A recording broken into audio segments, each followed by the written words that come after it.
C'est maintenant l'heure de calculer les coefficients de corrélation. Donc, voici la question qui nous est posée. Nous désirons cibler une variable qui nous aiderait à anticiper les revenus d'un film. Quel facteur, parmi les suivants, est le plus fortement lié aux recettes d'un film? Ils sont tous les quatre liés aux recettes d'un film, mais il y en a un qui est plus fortement relié que les autres. Puis si on peut se concentrer seulement sur une de ces variables-là pour influencer le revenu des films, ou en espérant avoir un film plus élevé, sur laquelle devrions-nous nous concentrer? Donc, comment on fait ça? Bien, retournant à notre fichier Excel, je prends ici mes données pour toutes les années. Donc, je vais sélectionner la colonne A, la colonne B, C, D, comme ça, jusqu'à M. Voilà. Ici, je vais copier. Je vais encore une fois me créer une nouvelle feuille et je vais coller ça. Peut-être je vais ici renommer copie des données.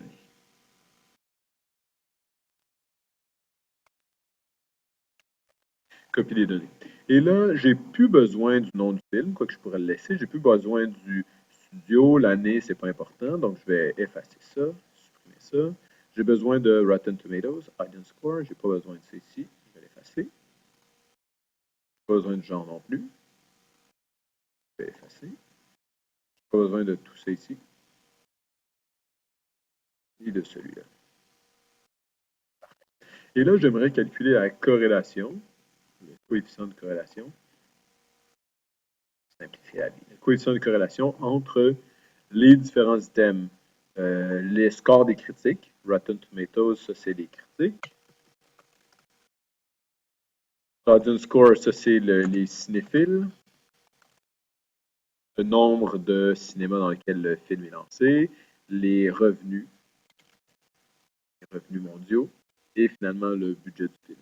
Donc, comment je fais pour calculer la corrélation? Eh bien, la première étape, c'est de trouver la cote Z. Donc, ici, je vais avoir Z des critiques, Z des cinéphiles ou du public, parfait. Z des salles de cinéma. Et finalement, la cote Z des revenus. Ah oui, puis il m'en manque un. Z. Pour faciliter tout ça, je pense que je vais mettre Worldwide Graph, je vais le mettre ici à la place. Et ces deux-là, parfait. Donc, ça va être beaucoup plus simple comme ça. OK, donc comment je calcule la cote Z? Bien, la première étape, c'est de calculer la moyenne de la colonne, ensuite de calculer l'écart type de la colonne, puis finalement, je vais pouvoir calculer la cote Z comme étant moyenne moins écart type, valeur moins moyenne divisée par écart type. Donc, allons-y. Je vais ajouter deux lignes. Je vais leur donner des couleurs différentes. Celle-là, je vais la mettre en vert et celle-ci, je vais la mettre en bleu pâle. Et ça ici, ça va être ma moyenne. Et ça ici, ça va être l'écart. Donc ici, c'est égal à moyenne de toutes mes données dans la colonne. Donc de ici jusqu'à ici. Donc de B4 à B668. Je ferme et c'est réglé. J'ai ma moyenne de calculer. Maintenant, puisque ma formule prend toutes les données dans la colonne jusqu'en bas, et je sais que j'ai autant de Rotten Tomatoes que de cinéphiles, que de salles de cinéma, que de budget, que de Worldwide Graph, je peux simplement recopier et j'ai toutes mes moyennes. Je pourrais peut-être même ajouter un certain nombre de chiffres après. Voilà. Donc, mes moyennes, c'est calculé. Écart type, même chose, égal écart, et là, on a différents écarts types, mais c'est celui-ci qu'on veut. Ouais, prenons celui-ci pour l'instant. Je vous expliquerai qu'est-ce que ça pourrait être les autres valeurs lorsqu'on parlera d'échantillon versus de population. Et là, qu'est-ce que je vais avoir là-dedans? Je vais avoir écart type, ouais, écart type P. Et je vais avoir toutes les. Non, je vais partir à B4. Je vais partir à B4 et je vais me rendre jusqu'à B668. Je ferme la parenthèse. Donc ça, c'est dans mon cas. Peut-être que vous voulez prendre en fait toutes les données. Et ça ici, c'est l'écart type. Je vais ajouter un certain nombre de chiffres après. Donc je commence où? Je commence ici, puis je me rends jusqu'en bas. Donc je sélectionne toutes mes données. j'ai écrit B4 jusqu'à B668, comme ça. Donc, une des options, c'est de cliquer dans la case et de glisser jusqu'en bas, comme je l'ai fait. Jusqu'ici. Super. Donc, j'ai une bonne formule, c'est pour la colonne B. Je vais simplement la recopier dans les cases à côté, ici en attrapant le coin. Voilà, c'est recopié. Et maintenant, j'ai mon écart type pour toutes les valeurs de fil. Merveilleux. Donc, je veux juste vérifier que j'ai la bonne formule. Ici, c'est pour la colonne C. Parfait. Oui. Excellent. Ici, c'est pour la colonne D. Parfait. Ici, c'est pour la colonne E. Et ici, c'est pour la colonne F. Merveilleux. Donc, maintenant, ici, c'est le temps de calculer ma code Z. Donc, la code Z, c'est égal à quoi?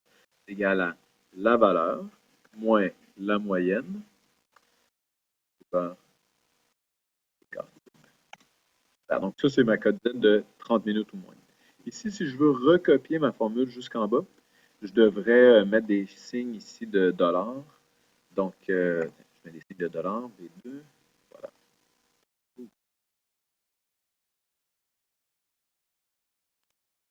Donc, j'ai mis des signes de dollars et là, je peux simplement recopier la formule jusqu'en bas ici. Et voilà, toutes mes codes Z. Parfait. Je refais la même chose ici. C'est égal à valeur moins moyenne divisé par l'écart type. Parfait. Et je ne veux pas oublier de mettre des signes de dollars ici et ici. Super. Et là, je vais recopier ça jusqu'en bas. Parfait. Même chose ici.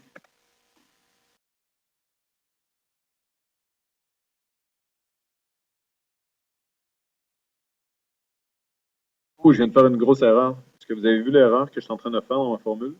J'ai oublié de mettre des parenthèses. Donc, c'est super important de respecter l'ordre ici. Donc, valeur mon moyenne divisé par. Parfait. Donc, ici, je vais recopier encore une fois ma formule. Et finalement, j'ai oublié encore les parenthèses.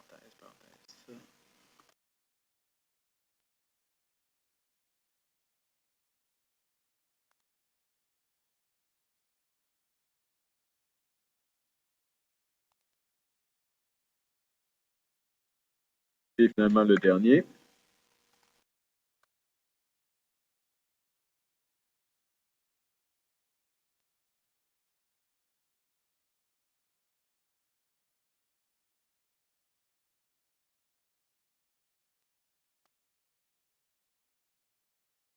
Parfait. Donc là, j'ai tous mes codes Z. Et maintenant, qu'est-ce que je veux? Je veux calculer la multiplication Z critique fois Z revenu. J'ai pas les bons titres.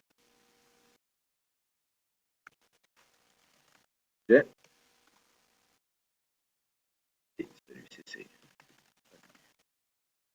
celui qui est en jaune. Donc Z critique fois Z revenu. Comment je fais ça? J'écris ça fois ça, Enter, et là, je peux recopier ma formule jusqu'en bas. Parfait. Ici, je veux Z cinéphile fois Z revenu. Je vais faire ça. Voilà. Ça. Parfait. Ça jusqu'en bas. Et ainsi de suite. Hein. Je peux commencer ici. Ça va être Z salle fois Z revenu. Mais ici, ça va être Z budget. Voilà.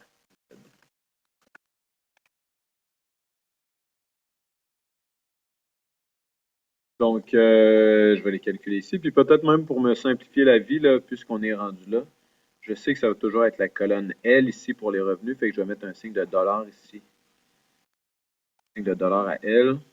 Donc, je peux juste tasser ma formule. Et là, c'est moi vérifier. C'est toujours c'est J4. Maintenant, c'est salle fois revenu. Yes. Laissez-moi voir ici, est-ce que ça marche aussi? C'est K4 fois L4, parfait. Et là, je vais juste recopier ces formules-là jusqu'en bas. Voilà. Donc, Z critique, Z cinéphile, Z salle et Z budget, on les multiplie chacun fois les revenus. Pourquoi? Bien parce que je vais avoir la cote R à chaque fois. C'est bon. Et là, qu'est-ce qu'il me reste à faire si je veux la cote R? La cote R, souvenez-vous, c'est égal à la somme de toutes les cotes Z multipliées ensemble.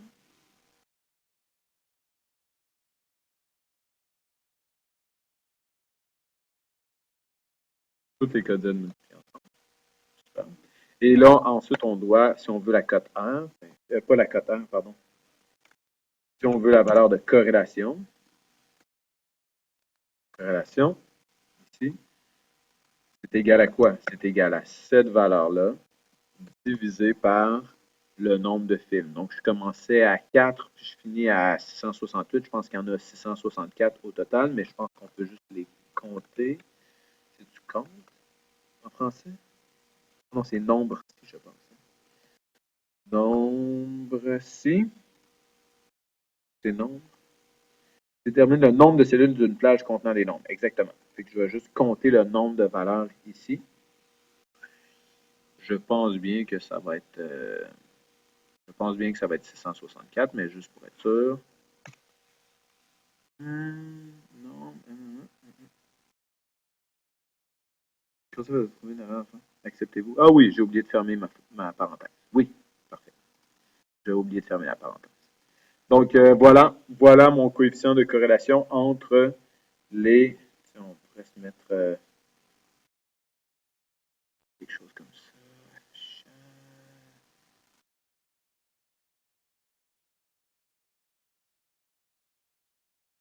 Donc, voici mon coefficient de corrélation entre le score des critiques et les revenus. Donc, une corrélation positive, mais relativement basse. Tiens, je peux juste recopier ici, c'est une somme de la colonne, mais comme je sais que toutes mes colonnes ont la même longueur, je peux recopier cette formule-là jusqu'au bout. Super. Et je peux recopier mon coefficient de corrélation. Donc, maintenant, mon coefficient de corrélation entre les cinéphiles et les revenus, c'est 0,37, donc c'est mieux. Entre le nombre de salles et les revenus, c'est encore plus élevé. Puis entre le budget et les revenus, c'est encore une fois plus élevé. Donc, lequel des 4 items est le plus fortement corrélé ou a un lien le plus fort avec les revenus d'un film? Eh bien, c'est le budget. Plus le budget d'un film est important, plus il semble y avoir des revenus élevés associés au film. Donc, 0,19, 0,37, 0,56 et 0,72 en termes de corrélation. Voilà, mon travail est presque terminé. Si vous voulez, vous pourriez, et je vous le recommande, vous pourriez représenter graphiquement le lien entre, par exemple, Rotten Tomatoes et Worldwide Cross. Donc, j'ai sélectionné les deux colonnes ici et je pourrais insérer, par exemple, un nuage de points. On voit ici les critiques, ici le score des critiques et les revenus. Donc, ça, c'est pas pire. Vous pourriez aussi représenter, par exemple, le budget et Worldwide Crash. Je vais insérer nuage de points. Et ici, on voit que le lien semble un peu meilleur entre le budget, c'est peut-être un peu trop, entre le budget ici, ouais, le budget ici, et les revenus du film ici. Donc, le lien semble un peu meilleur. Celui-ci est très élevé, c'est, je pense, le film Avatar. Mais gros budget habituellement, gros revenu. Donc, la corrélation est un peu plus forte ici. En fait, elle est même très bonne.